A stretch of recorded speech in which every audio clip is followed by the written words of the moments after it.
This is a video clip from my Master Ableton Live 12 video course, which is on sale at the moment for 25% off until the 1st of May 2025. Link is down in the description. We have multiple sales throughout the year, so if you're watching this after the 1st of May, then still check out the link in the description because it could be on sale right now. Anyway, I hope you enjoy the video.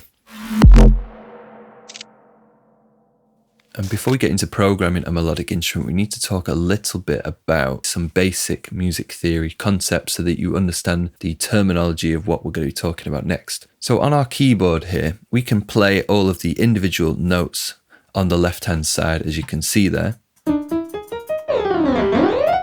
And overall, across the keyboard, there are actually only 12 different notes. We can see one down here, the note of C3.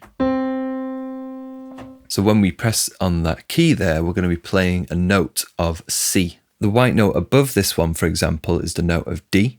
The white note above this is E, F, G, A, B. And when we come back around to B, we'll start over and go back to C again. You can see obviously in the middle, the highest note in terms of the alphabet is the letter G.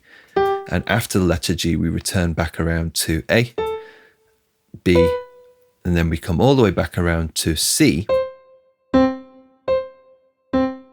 And these two notes here are actually the same note pitch. As we said before, they are both notes of C, but they are just played in different registers or different octaves. So think of in a choir, for example, there are people that sing the higher notes in the choir and people that sing the lower notes. There'll be times when they'll be singing the actual same note of, let's say, an E, but it will just be in a different range. And this range is noted by the number after the letter, as you can see there. So C3 is a C in the 3rd octave. C4 is a C, but in the 4th octave. And if you scroll up and down, you'll see we've got C5, C6 going up, and C2 and C1 going down. And you can even go to C -2, -1. Some instruments won't play that low though, but some synthesize as well. But we're going to stick around C3 to begin with. And as I said before, there are technically 12 different notes within our whole keyboard. And if you look at the notes between C and C here, we have 1, 2, 3, 4, 5, 6, 7, 8, 9, 10, 11, 12. And then when we hit that 13th note, we're back at note number 1 again.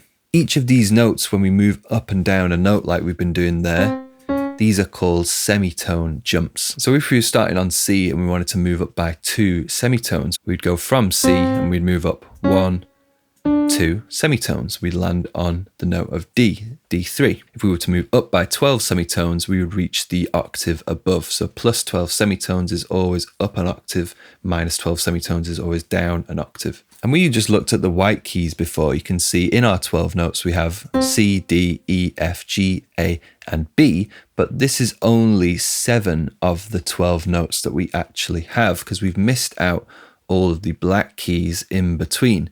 And you can see there are 5 black keys here. They are variations of the white keys that we see before. So you see this note here is a C.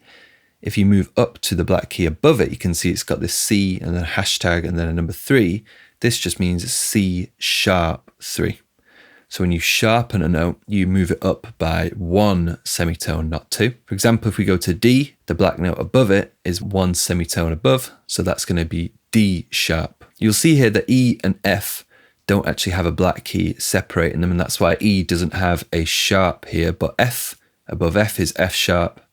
Above G is G sharp, A sharp, and then we're back to B, which doesn't have a sharp, and we go back around to C again. So these notes could be called the sharp keys, but if we come at this from a different angle, they can also sometimes be called flat keys. And we can see these flat keys. If we hover over a note like this and we right click, we can change our accidentals from auto to flats. I wouldn't recommend necessarily doing this, but this is just to show you.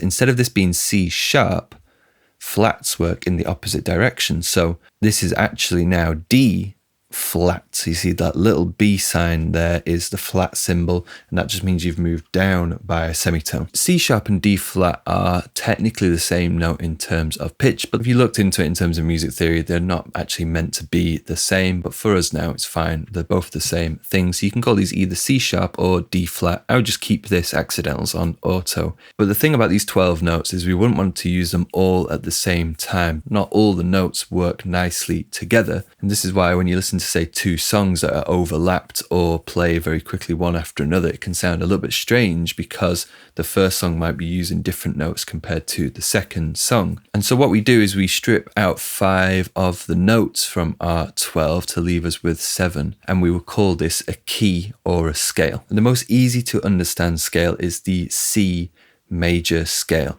And this is the C major scale here. All we do is we start on the note of C and we play all of the white keys up to the next note of C. You can see that makes 7 different notes, and this is C major, for example.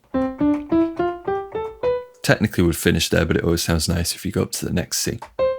So that's the scale of C major. It is 7 notes from within those 12. Now the notes that we pick are based upon a pattern. That term C major can be split up into its 2 parts, the letter C and the key itself, the major key. So the letter C at the beginning just tells you where that key is going to start from. It's the root note of the key. So ours is C major, so we start playing our scale on the note of C. The major section after it defines how you pick the rest of the notes. And think of it as just like a pattern or a guide. It's a step-by-step process to create a major scale. So for example, we start on C here and we move up by 2 semitones, we'll get to the next note in our major scale. We move up by another 2 semitones, we get to the next note in our major scale. We move up by 1 semitone, 2, 2, 1, oh, 2, sorry. And then finally 1 back around to the beginning.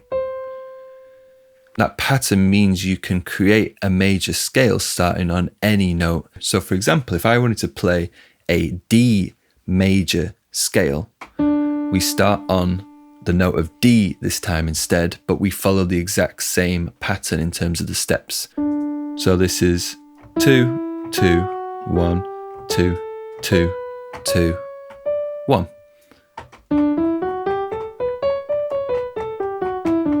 So that's a scale of D major. It has the same tone as the C major scale, but it does use different notes. You'll see in the D major scale, we use this black key here, which is F sharp, and this black key up here, which is C sharp. Exactly the same tone as C major, you're just starting on a different key. Another type of scale, for example, would be a C minor scale. The minor scale just has a different pattern to the major scale. Again, the major scale is 2, 2, 1, 2, 2, 2, 1. Back to the beginning. A minor scale is 2, 1, 2, 2, 1, 2, 2.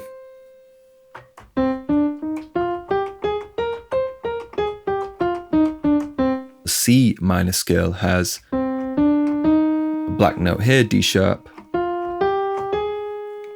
a G sharp, an A sharp, and then we get back around to the C again. So this is major, minor, and you can hear they have slightly different tones, different feels, and that's what the scales are there for. It's a way to create music with a certain feel. And these are the 2 most basic types of scales that we're going to talk about today, which is the major and the minor scales or keys. I'll say scale or key. I'll chop and change in between those 2, but they are basically the same thing. And the major key generally tends to sound quite happy.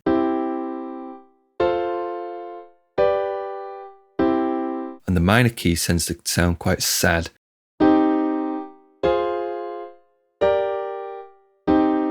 and a little bit more moody overall. Now, a lot of electronic music, especially drum and bass, dubstep, and the more like dancey, darker genres will tend to use minor keys, whereas some like pop songs and kind of happier overall songs will use major keys, but we'll probably start out with a minor key. But it's quite hard to tell exactly what notes are in, say, a C minor key and a C major key.